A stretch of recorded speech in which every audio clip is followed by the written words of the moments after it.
been paid for by the WZWA network.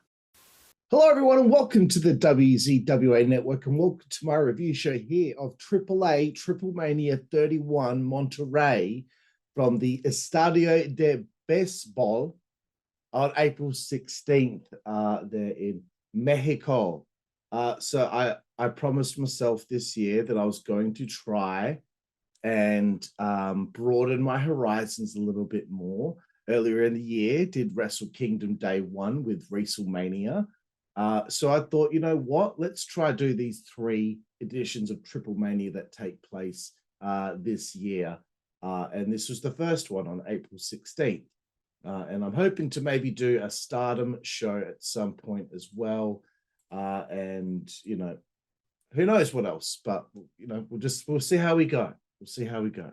I don't want to flood the channel too much with reviews because we've been doing that quite a lot lately, thanks to WrestleMania weekend. Anyway, let's crack on with it.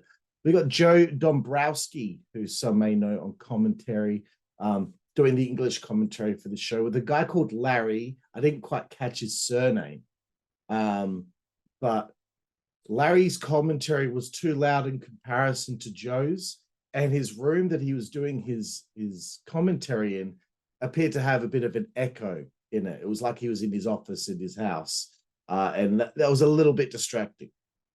I did pop for the opening of the show with the marching band and, of course, the jets flying over the stadium. A lot of effort has gone into this, of course, being the 31st edition of TripleMania.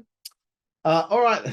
Now, look, I'm going to have a problem pronouncing some names at times, so please bear with me. I'm still learning. We start off the show with a 10-way tag. So not tag, a 10-way cage match, right? Kind of hard to explain. So they got the 6-sided ring for this show. It is a 10-way cage match. The last 2 guys in this match have to battle later on in the show in a mask versus mask match. So in this match, we had Antifaz, Laredo Kid, Aero Star, Black Taurus from Impact Wrestling, Argenis, that's how you say it, right? Or Argenis, you know, like that's how, you know, it appears on the screen, but I think it's Argenis. Octagon Jr., Abismo Negro Jr., Villano number 3 Jr., Myzteziz Jr. and Parka Negra. No relation to the real Parka. It's kind of like an evil version of Parka. Okay, so let's crack on with this fucking thing. A Laredo Kid attacked Antifaz during his entrance, and then, I think Antifaz attacked him, and then Laredo smashed a glass bottle on him, and then belted him with a chair as security were doing fuck all about it. Then Laredo climbed the scaffold and hit an elbow, like the scaffold that has the lights, you know, it was quite high up. And he hit an elbow off that onto Antifaz, which had the chair on him. And it looked like that would have hurt. And honestly, I felt like it was unnecessary because it really didn't have anything to do with the match. And no one else had made their entrances yet. But anyway, I didn't know what the rules were for this matchup going into it. So I was hoping Villano 3 Jr. would win because I'm a fan of the Villanos. But it turns out, yes, the last 2 in the ring have to fight later on. But thank God Joe Dombrowski is on commentary, so he has all this info for me to bring me up to speed on things. So he did a good job with that. I thought Aero Star with his entrance, he had like a can of deodorant or whatever, and he lit a lighter, and I thought that was lame, bro. It's like, could you not afford anything a little bit more spectacular? So okay, let's see how this goes. I know I'm not entirely a big fan of this style of wrestling. Depends who's doing it, though. I think this is a real cheap way to lose a mask. Like, I would have thought that, you know, feuds over masks in Mexico would be really like, because it's a blood feud, because it's like, you know, a situation so serious that they want to take their identity away from them. So, you know, having matches and become like this kind of process of elimination to have your mask taken off you. I don't know. Just for me, that kind of feels like it's like having to win a qualifying match to face the Undertaker at WrestleMania, like Punk did. That's so lazy. So like, yeah, I just didn't really think the match made sense, but that's okay. Aerostar was the first one that was safe. Then La Parka Negra was second, as Myzteziz hit a pointless Spanish fly as it happened because the camera barely picked it up. Octagon Jr. has the chance to save his mask, but instead dives onto 6 men standing there waiting for him. Big no for me. Yes, I get it. It's Lucha Libre, okay, but not people standing there just waiting for the dive. How many times do I have to say it? The cage is huge, man. The cage is huge. So, you know, these dives off the top of the cage are spectacular. Villano 3 hits a huge superplex. I thought Taurus was, as usual, a standout, being, you know, a powerhouse, but at the same time, a high flyer. Villano was going to fake out the wrestlers in the crowd by seeming like he was going for a dive onto them, but then tried to escape the cage and went like that. I thought that was clever if he is a heel. But then Villano and then Octagon were brawling on the side of the cage on the outside, like hitting each other. There's still like 6 guys in the ring. To me, it's just like, this is what makes sense. If you're punching him, I would be screaming at him, bro, we can save our masks right now. Let's stop hitting each other and leave each other alone to escape the cage. I just don't think it makes sense in that sense. When you've got 6 guys in the cage still, or 7 guys, you know, why would you keep brawling? Myzteziz Jr. hit a shooting star off the top of the cage onto a crowd of people. And then the final 2 were Myzteziz Jr. and Argenis. Fuck, man. It sounds like I'm saying anus. They were the final 2. And then Argenis takes Myzteziz's mask off and walks off, even though he has a mask versus mask match later on with him. And I don't know if this is something that happens all the time, but I'm going to get into this a little bit later about how fucking annoying this thing got. Coming up next, Chessman with La Hiedra.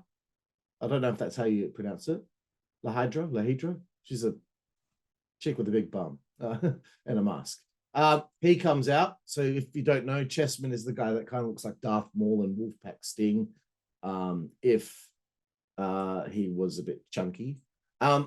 Chessman talks a bit of smack. Then, surprisingly, Vampiro comes out with Mr. Iguana siding with him. And it looks like Vampiro has accepted some sort of challenge from Chessman.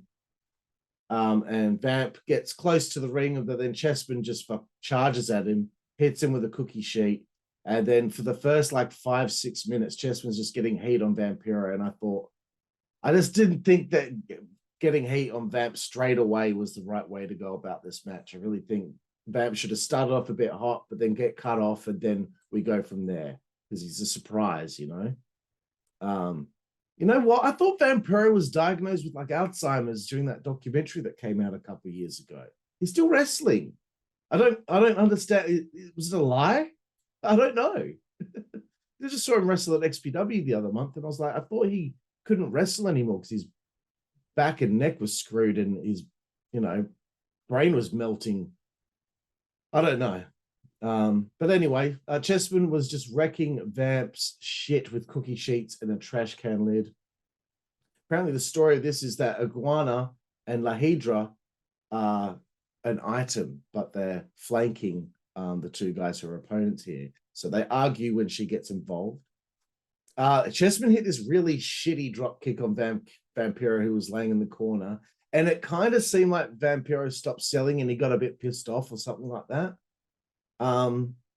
It goes to the outside. Yeah, Chessman goes over to him again. It felt like Vamp wasn't really selling for him. He gets in the ring. He finally starts his comeback, which he took fucking forever to get to. The crowd fire up, and Iguana ended up hitting a dive onto Chessman. Vampiro hit a belly-to-belly off the top rope on Chessman, which I thought looked a little bit clunky, and you know, it looked like someone could have got hurt. This referee refereed a couple of matches. I don't have his name, but he's ancient, man, and his counts are slow. It hurts the suspense when the referees 1, 2. It was like that. 3. It's too slow, bro. Chessman does a dive, hits Iguana, and they land on this it was like a suicide dive between the ropes. This massive, I'm not talking like a table, like a massive big square of wood. And it looked like shit. There was a spot with Iguana being pushed into his girlfriend. And then she gets mad at Chessman over it. And then he turns on Hiedra, who then fucking kicks him in the dick, I believe. And then Vampiro speared Chessman through the big wooden thing, which was now in the ring, for the win. Maybe he can't pick Chessman up for a nail in the coffin, but I don't know if I like the finish. And I don't know if I enjoyed that match or not. I was excited to see Vampiro, but I just felt like these two didn't have much chemistry. And I felt like they were both kind of shying away from each other when they were attempting to strike each other. That's just me. Okay, coming up next, the Copa TripleMania match. So is it it's like a 5-on-5 elimination match, and the winner gets a trophy. Team Chilango, sorry if I got that wrong, but Arez, Dave the Clown, Latigo, Negro Casas, the legend from CMLL, and Nino Hamburguesa, who was a big bastard. They take on Team Regio. Regio, thank you. I wrote it down. Team Regio. Come on. Baby Extreme, El Hijo de LA Park, El Zorro, Lady Flammer, or just Flammer, and Tarzan Toscano, who's celebrating his 30th year in the business when this match takes place. Baby Extreme made me raise my eyebrows with the pep in his step. Very impressive acrobatics from him. Dave the Clown comes in and shows a bit of aggression, and I think that's some of the issue I'm having with the show, because a lot of the strikes were coming across soft. I just wanted to see like a good old-fashioned Scott Hall right hand with the clap, or Chuck Palumbo right hand. A lot of weak punches on this show. Flammer gets in there and gets fucked on. Latigo eliminates Baby Extreme after turning on his partner. Whatever. El Hijo de LA Park, really reminding me of the Phantom. Latigo got eliminated going over the top rope, so I didn't know about that. So I guess it's over the top rope, it's pinfall, submission, etc. I have to admit, some of the takedowns at times are clunky and a little shit. I don't know, man. That's just me. Because I've seen, I saw When Worlds Collide from, 1994 or whatever WCW put together, and it seemed quicker and crisper, and I don't know. That's just from my point of view. Dave the Clown gets eliminated by Toscano. Arez cops a destroyer and kicks out at 2, of course. Negro Casas gets in there, the veteran. And LA Park gets eliminated as well. El Hijo, LA Park, sorry. El Zorro comes in and belts Nino, the big boy.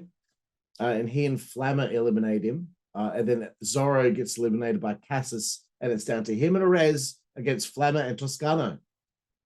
Arez was eliminated by a sick move by Flammer.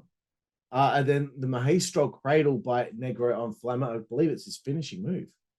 She gets eliminated. Now it's down to Toscano and Negro. And I'd say this match was the best match so far as we got to this point. There was a ref bump, and somebody cost Negro the win here. Someone came out with a bandana over their face. And it was an awkward situation because it's a 6-sided ring, right? So they had Toscano set in a corner, and Negro was going to go back off the ropes, but he had to go this direction to go off the ropes. But he had to do it without looking, because the guy that was standing there to interfere was standing right there. So obviously, He had to like try and do it in a way where he wasn't looking. So he tried, but the 600 ring didn't help in this situation. He gets hit with this little, I don't know what it was, like a baton, and in the back, and then Toscana wins the match with a maestro cradle of his own.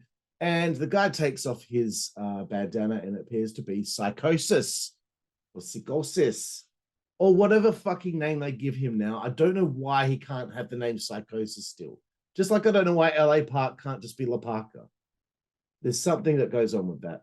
I don't get it though. Toscano wins the Copa TripleMania, and you know, cool. Okay, the next matchup, I'm not going to be able to pronounce what this is called. The Guerra de Rivalidades. I'm guessing it's something to do with rivalries. I don't know. It's a semi-final match. So, okay, another thing that I've got to fucking explain. It seems like a lot of these things that they do, okay, I understand these are some different kind of concepts that they've got going on, but I feel like this show was heavy on stuff like that and not as heavy on, you know, some actual feuds, blood feuds going on. So, okay. If your tag team loses a match, you continue on in the tournament. And when you get to the final, whoever the tag team is that loses that match then has to face each other in a mask versus mask match, because apparently that's all they really seem to care about in Lucha Libre, which is fine. You know, that's their tradition. Okay. It's El Patron Alberto, or Alberto El Patron, Alberto Del Rio, Pentagon Jr. against Psycho Clown and Sam Adonis. So I haven't seen Del Rio in a while. So it was interesting to see him on the show. I know he's been cancelled because of the allegations of his ex-wife, which apparently weren't true, but I don't know. And I know he's had some shit situations with Paige as well, or Saraya. So I don't know what's going on with him. I don't know what's true or not. So I'm not going to look at this as, you know, I'm not going to look at him being like, oh, that bastard, he should be on the show. I don't know what's true, what's not true. Okay, I don't know. I'm not a part of the situation. So he's sporting a bit of a beard, and he was dressed like a cowboy in his entrance, kind of dropping the aristocrat thing. So I thought this was interesting. Psycho Clown looks annoying. He looks annoying. Stupid mask with a tongue hanging out. Psycho and Alberto work good together to begin the matchup. And very soon into this, Sam Adonis clearly turned on Psycho Clown. So I guess a lot of these tag teams that are put together in this tournament are guys that don't get along with one another. Adonis gets caught by Alberto as he was trying to leave the ring. Leave the match. He gets caught by Alberto with a baseball slide, and then Pentagon dived on him and fucked his shit up. It actually looked pretty cool. I thought Alberto and Pentagon worked well together as a team. Obviously, Pentagon's got a lot of practice now with the tag team stuff. Sam Adonis got a stomp on the dick from Pentagon. That was cool. The old referee was in this match as well. Again, too old, too slow with the count. 1, 2. No, bro. 1, 2. Come on, bro. Fuck. If you can't do it, retire. Sorry. Psycho comes to the ring and whips everyone with a belt, which I thought was kind of funny. Adonis hits a moonsault to the outside. Quite nice, like off the top rope, springboarding. Never heard of him before, but the guy has a good look to him, I suppose, and he seems like he was quite capable in the ring. Alberto hits a suicide dive at Adonis, and the match was getting better as it moved along. It was a great backstabber from Alberto on Adonis, but again, the referee with a slow count, dude. Yo, bastard. Alberto can still go, man. Honestly, he's still pretty good in the ring. Adonis and his partner Psycho started brawling, and because of the brawling taking place between the two of them, Penta and Alberto were able to take advantage of that, pick up the win, as Alberto hit his cross arm breaker, and Penta he did something sick and got the pinfall. So they won the match, and now I guess Psycho Clown and Sam Adonis go to the finals at the next TripleMania, which happens, I think, in like August or something. Yes, because there's 3 days of TripleMania this year. I guess I'll be doing that every year going forward. Okay, coming up next, the mask versus mask match. Argenis, is that how you say it? Argenis, with Lady Maravilla and Hiedra, taking on Myzteziz Jr. with Dulce, Kanela, and Sexy Star. I'll get to her in a minute.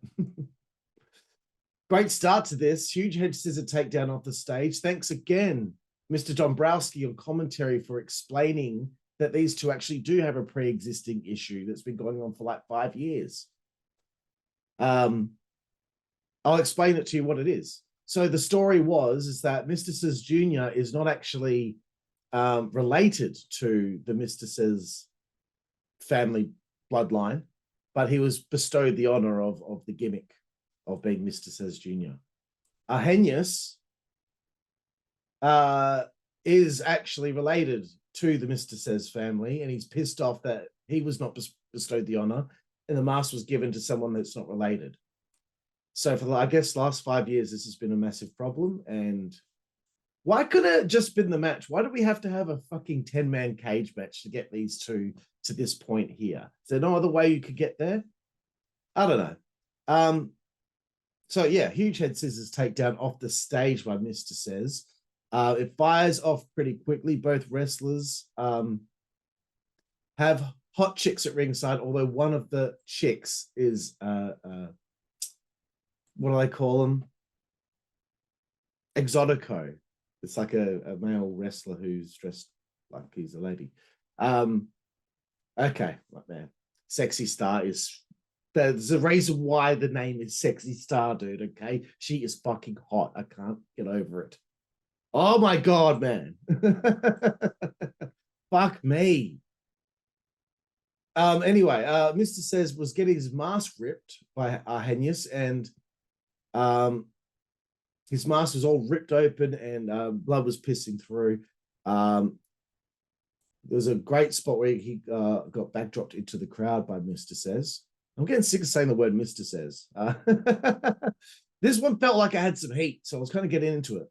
Spanish fly onto a table on the outside off the top rope or off the ropes. The table didn't break, but one of the legs kind of broke. So that was a misfire, which was a shame because it would have looked spectacular. But again, maybe this 6-sided ring made things a little bit awkward again. Myzteziz hits his finish. The referee's distracted though, and here come the ladies. So what was their names again? Lady Maravilla and Hiedra.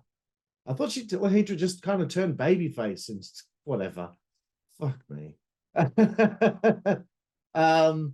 Yes, they get involved. So that was cool. Like, it kind of became like a bit of a schmoz. And Dulce did a sick dive to the outside. And dude, okay. I'm sorry that I have to say it. Sexy Star has a nice, big, hot ass, dude. I'm sorry. I had to say it. Fuck, man. I like big butts and I cannot lie. There was a makeshift table put together with a door on 2 chairs. There's a bit of a problem with it. It falls apart, but the ladies get in the ring, set it back up.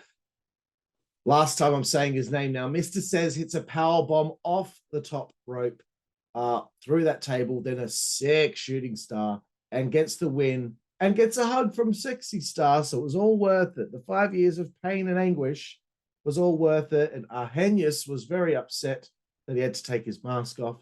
He slapped, oh no, I have to say it again, Myzteziz Jr. in the face and attacked him and took his mask off and cut a very, heel promo. I didn't know what he said though, but appeared to get some good heat.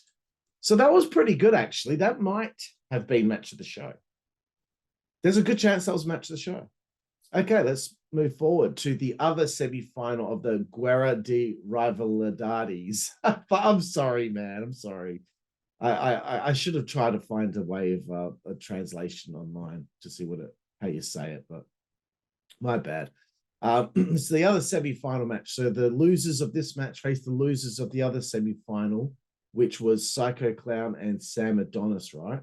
Yeah. They face the losers of this match at the next TripleMania. It's LA Park, aka La Parka, and Roosh taking on Blue Demon Jr. and Azul. So I was excited, man, because I know Blue Demon Jr., I know La Parka, I've seen Roosh before, so I thought, okay, like I'm excited for this. I've always been a fan of La Parka, always. And why wouldn't I be? Because La Parka's theme song is bad to the bone. It's just, he's a pop, man. He's a pop. Blue Demon Jr. comes out to the Red Hot Chili Peppers all around the world. That's really like great choices, fellas. Soon into this match, maybe this is something that I need to learn. Maybe this is something that happens a lot in Lucha Libre. Because I don't think I've ever seen Eddie Guerrero do this to Rey Mysterio at Halloween Havoc 98. Ripping the mask, right? Roosh rips Blue Demon's mask. And I'm like, man, enough with this shit already. Enough with it. It's annoying. It annoyed me. And then this is what happened, right? It was cool. Like Blue Demon's head was then bleeding and Roosh was biting him and all that. But then LA Park's mask got ripped now, and ripped to the point where like you can see the top of his head like this. And like as the match wore on, he had to like keep on pulling the mask up over his mouth and stuff. I found it fucking annoying, man. Like I want to look at La Parka, not a guy with his hair sticking out like, and you can see his eyes. I want to see his mask, bro. I think it doesn't. When it happens more than once in a show, like it happened one time, okay, cool. You could have done that in that previous match, the mask versus mask match. You could have done that because obviously Argenis would be pissed off about Myzteziz Jr. Having the mask and being a part of it. And so you want to rip at the mask.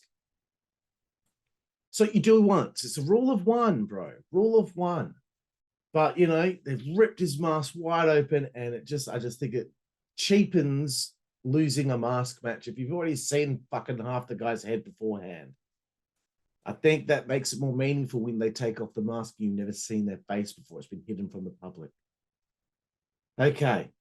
So this was like two singles matches at once because LA Park and Roosh don't get along and Azul and Blue Demon don't get along. So LA Park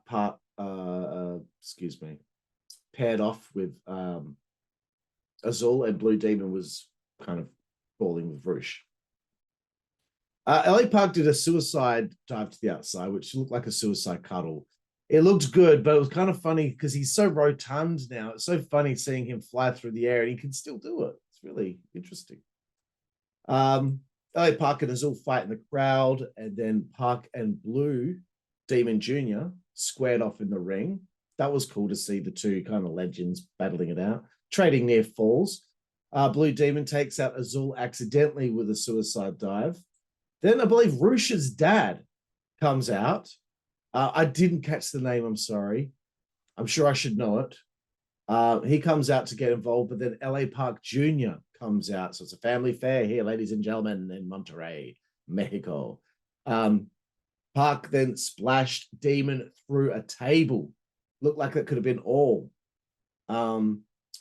Roosh starts just punching Blue Demon in the head over and over and over again. Referee tries to pull him off. Roosh hits the referee. Park kicks Roosh in the dick, his own tag partner, and then he puts Blue Demon on top of Roosh for them to win. And apparently the story was he was sick of Roosh's shit. That's I think that's kind of what Joe Dombrowski was trying to explain. He was sick of fucking Roosh's shit. So that's what happens. And Blue Demon gets the win. And man, fucking, you know, I was already annoyed about it. Azul came in the ring and fucking took Blue Demon's mask off and fucking posed with it. And I just went, get the fuck over it, bro. Fuck off. Stop it, please. Please. I don't know why it bothers me. It just does. I think it demeans things a little bit too much. Yeah, I get it, heel heat, but fuck, you know, do something else. It's time to get our main event of the evening here, ladies and gentlemen. AAA mega title four-way match. El Hijo del Vikingo. Is that how you say it? Vikingo. Yeah, it's Vikingo. El Hijo del Vikingo. Rich Swann, I can pronounce that. Swerve Strickland and Commander in a fatal four-way match. Not elimination. First pinfall for a victory. And when Rich Swann came out, I thought to myself, this one's going to be a thigh slapper, that's for sure. But you know what? Because of the commentary being so like heavy in the audio and the sound of the match being kind of in the background, didn't hear that much of the slapping. But there was a good pace cut early on here. Juicy Boy said this to me earlier. He said this could either be a mess or fucking crazy. And I think they went with the latter. Because Commander does his tightrope dive. These guys have these things that they do, and it's expected every single match. Great flip off the stage onto everyone by Rich Swann. Like, let's see how long it is until I quote something that wasn't a flip or a dive. Or something hectic. Double Spanish fly from Commander and Vikingo on Swerve. There was a few crazy Hurricane Ranas. But this came across super choreographed, bro. Like, let's be honest. Springboard shooting star pressed by Commander. It's not my cup of tea, but it is nuts. It's entertaining in a way, but at the same time, it's still not my cup of tea. Like, it's almost like I can't let myself like it. I don't know why. It's just me, bro. I don't know. But then I watched the cruiserweights in WCW, never had a problem with it. Swerve stomp on Commander made it look like it was close to being over. Then there was a 630 from Vikingo to the other three on the outside, which is very impressive. Phoenix splash from the outside rope to the... Okay, so I think I've explained this before. Vikingo's facing outward, standing on the second rope, and he does a flip and a Phoenix splash into the ring onto Rich Swann. Wild. He's very talented, this guy. He's very good. And so is Commander. But Commander does not sell exhaustion well at all because he's thinking about his next spot.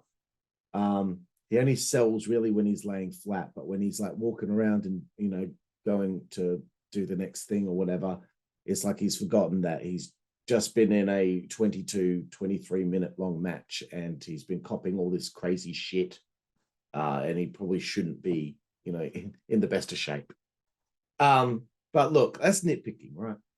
Swann hits that sweet springboard cutter. I was like, you're not winning though, Rich. We know you're not winning. Swerve and Swann are taken out to the outside by Commander and Vikingo. So it looks like it's going down to the two Mexicans. Is that how you say? Mexicans? Mexico? Sorry, I'm a bit tired. I'm assuming hang on. He's Mexican, isn't he? Sorry for a quick sidebar here. I just wanted to double check. Yes, he is, and is Commander. He is Mexican too. Okay, cool. I just want to make sure. Because, for years I thought Conan was Mexican and he's Cuban. Okay, so it goes down to those two. The 630 from Vikingo after some other crazy shit, whatever it was. He retains. I think like half the time with some of these kinds of matches, it's like they do so many crazy things that you forget everything that kind of happened. Because there's just too many things that happened. It's like if there was only 5 things that happened, then maybe you'd remember it a little bit more. But it's a bit of a whirlwind. Not that to say it was a bad match or anything, just explaining what my fandom is like of wrestling. After the match, Conan comes out. Here he comes. He's got a new AAA Mega Championship to an updated version for El Hijo del Vikingo. And we go off the air with him, kind of, a bit emotional that he's main evented and he's retained his title, shaking the hands of his opponents. Isn't that nice? So here we go. My first ever time watching a AAA TripleMania. Who'd have thunk it? I can give this a rating out of 10. I'll give it a 6.5 out of 10. And I feel bad for that rating, but it's not really my cup of tea. Some of it was really cool and captivating, but there were other times it was just like, on. And other times it's like, stop fucking ripping at the mask. But then there's other times like, sexy star, please keep having your back to the camera. But there we have it, ladies and gentlemen. You know, if I wasn't such a snob with the style of wrestling I like, which is generally like Val Venus getting his PP choppied. I probably would have given it like a 7.5 or an 8 out of 10 if I was really into that style of wrestling. But just for me, my personal tastes, 6.5. There we have it, ladies and gentlemen. I'm California. This is the WZWA Network. Please check out our t-shirt store on prowrestlingtees.com under the store name Thunder Mifflin Bro. Not Bro, but Thunder Mifflin. You know, like Dunder Mifflin from The Office. And please go to the Ryzen Network. I say it all the time. No one's ever done it, but RIZON.net. Go to a chat room, hashtag pro wrestling. Awesome group of people in there to talk to about pro wrestling. I'm California. Thank you for joining me. And we'll see you down the road. Thank you. Network, that's the way we play. Good God Almighty. Network, that's the way we play. Get puppies. Network, that's the way we play. Get. The following announcement has been paid for by the WZWA Network.